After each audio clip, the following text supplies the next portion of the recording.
अस्सलाम वालेकुम दोस्तों, आज की वीडियो में काफी सारी नई और लेटेस्ट अपडेट्स मौजूद है। कवर करेंगे हम तमाम अपडेट्स की तफसीलात के बारे में, लिहाजा हमारे वीडियो को स्किप के बगैर पूरा एंड तक देखिए ताकि किसी भी किस्म की इंपॉर्टेंट डिटेल्स आपसे मिस ना हो। वीडियो में आगे बढ़ने से पहले हमारे चैनल मियां भाई एक्सप्लेन को भी सब्सक्राइब करके बेल आइकन जरूर प्रेस कर लें ताकि इसी तरह की लेटेस्ट एंड फास्ट अपडेट्स आपको रोजाना रियल टाइम पर मिलती रहे। और जिन लोगों ने हमारे चैनल को सब्सक्राइब कर लिया है उन सबका तहे दिल से शुक्रिया। तो आइए जानते हैं आज की ताज़ा तरीन एंड लेटेस्ट अपडेट्स के बारे में। क्रेन हाई टेंशन वायरों से टकरा गया, 2 अफराद हलाक। रियासत तेलंगाना के जिले जगत्याल में गणेश मूर्तियों की तैयारी के एक मरकज में अचानक बरखी तार लगने की वजह से जोरदार बरखी शॉक लग गया, जिसके नतीजे में 2 अफराद मौके पर ही हलाक हो गए जबकि 9 अफराद शदीद तौर पर जख्मी हो गए। लिहाजा जख्मियों को फौरी तौर पर हॉस्पिटल मुंतकिल किया गया जहाँ इनका इलाज जारी है।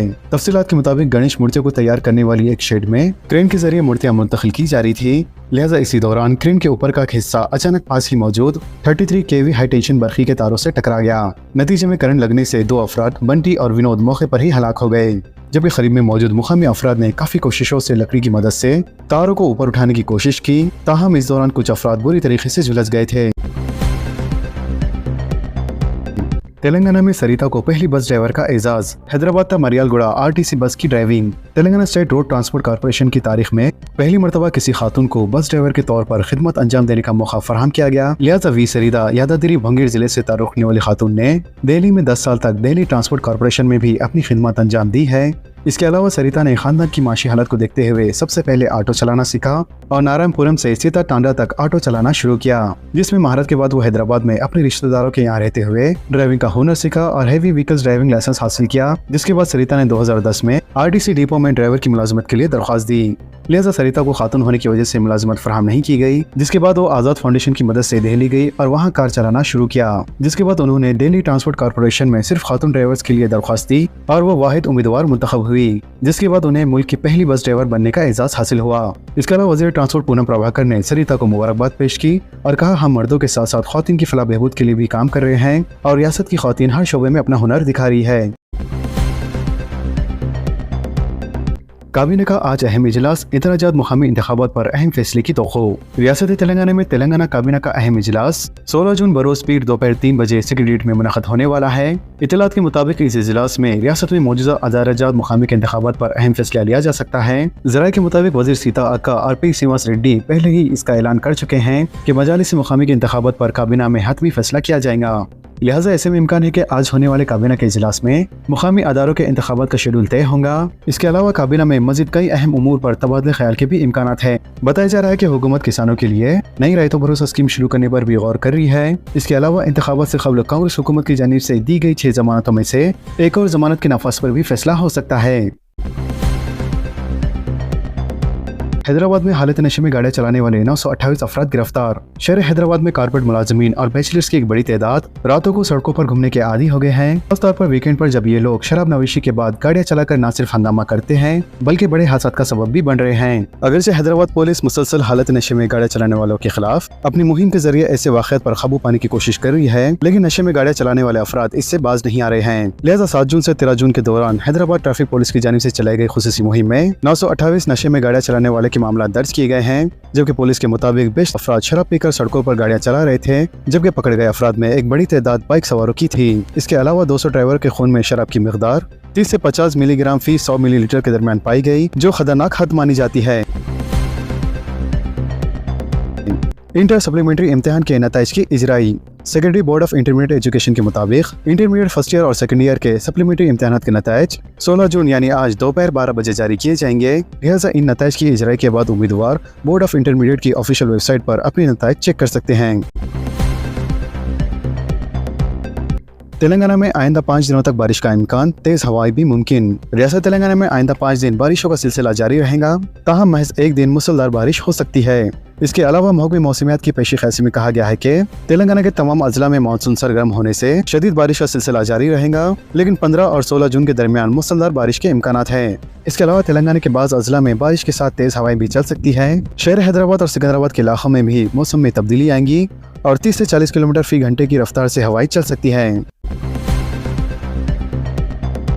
तेलंगाना और आंध्र प्रदेश में DSE इम्तिहानात की एक ही तारीख। 7,000 से ज्यादा उम्मीदवार उलझन में। तेलंगाना में टीचर एंट्रेंस टेस्ट और आंध्र प्रदेश में मेगा DSC इम्तिहानात की एक ही तारीख है, जिसके नतीजे में तेलंगाना से ताल्लुक रखने वाले तकरीबन 7,000 ऐसे उम्मीदवार उलझन का शिकार हैं, जिन्होंने दोनों इम्तिहानात के लिए दरख्वास्तें दी थी। लिहाजा तेलंगाना के उम्मीदवारों ने दोनों हुकूमतों से तारीख में तब्दीली की दरख्वास्त की है ताकि वो दोनों इम्तिहानात में शिरकत कर सकें। बताया जाता है कि तेलंगाना से ताल्लुक रखने वाले 7,000 से ज्यादा उम्मीदवार आंध्र प्रदेश के मेगा DSC इम्तिहानात में शिरकत की दरख्वास्त दी है ताकि 20% गैर मुकामी ज़िमरा की नशिस्तों में तक़र्रुरात हासिल कर सकें। जबकि तेलंगाना का टीचर्स एंट्रेंस टेस्ट 18 से 30 जून के दरमियान मुकर्रर है और आंध्र प्रदेश में भी DSC इम्तिहान 30 जून तक जारी रहेगा। वाज़ेह है कि DSC के लिए हैदराबाद में इम्तिहानी मराकज़ कायम किए गए हैं, जबकि 20 जून को तेलंगाना टीचर एंट्रेंस टेस्ट का पेपर 1 इम्तिहान है और उसी दिन DSC के SGT पोस्ट का इंटरेस्ट होगा। लिहाजा उम्मीदवारों ने दोनों हुकूमतों से दरख्वास्त की है कि इम्तिहान की तारीख में तब्दीली करे ताकि दोनों रियासतों के उम्मीदवारों को सहूलत हो।